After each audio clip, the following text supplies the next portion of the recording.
নতুন খামেনি ক্ষমতায় আসার পর থেকেই যেন আরো বিধ্বংসী হচ্ছে ইরান, আর তাতে তাদের একের পর এক হামলায় রীতিমতো নাস্তানাবুদ হচ্ছে যুক্তরাষ্ট্র ও ইসরায়েল। এমনকি শত্রুদের লাগাতার হামলায় নিজেদের ক্ষয়ক্ষতি হতাহত বাড়লেও যেন কিছুতেই থামানো যাচ্ছে না ইরানি বাহিনীকে। এমনকি যুদ্ধে বারবার ইসরায়েল আমেরিকা পিছিয়ে আসতে চাইলেও যেন এই লড়াইয়ের শেষ দেখে ছাড়বে ইরান।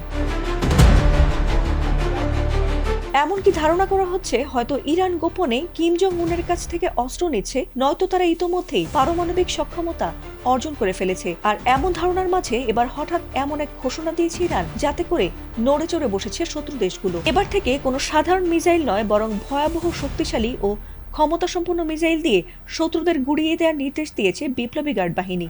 আর তাতে রাতের ঘুম হারাম হয়ে গেছে ইসরায়েল আমেরিকার।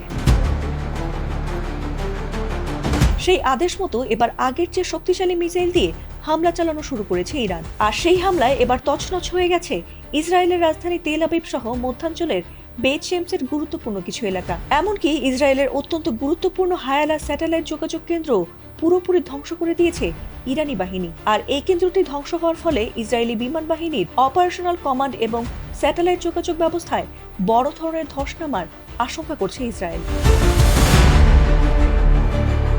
বর্তমানে ইরানের অস্ত্রাগারে 1800 কেজি বিস্ফোরক বহনে সক্ষম খোররাম শাহ মিসাইল রয়েছে, যা 2000 কিলোমিটার দূরের লক্ষ্যবস্তুতে আঘাত হানতে পারে। এছাড়াও সলিড ফুয়েল চালিত মাঝারি পাল্লার সেজিল মিসাইল এবং 3000 কিলোমিটার পাল্লার সুমার ক্রুজ মিসাইলও ইরানের হাতে রয়েছে। সুমার মিসাইল পারমাণবিক অস্ত্র বহনেও সক্ষম বলে ধারণা করা হয়।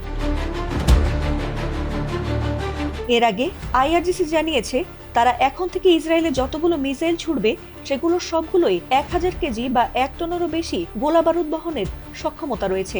এমনকি যুদ্ধে ইসরায়েল যুক্তরাষ্ট্রের ক্ষয়ক্ষতি বাড়াতে যুদ্ধের ময়দানের সংখ্যার চেয়ে মিসাইলের বিধ্বংসী ক্ষমতা বাড়াতে আহ্বান জানিয়েছে ইরানের বিপ্লবী গার্ড বাহিনী।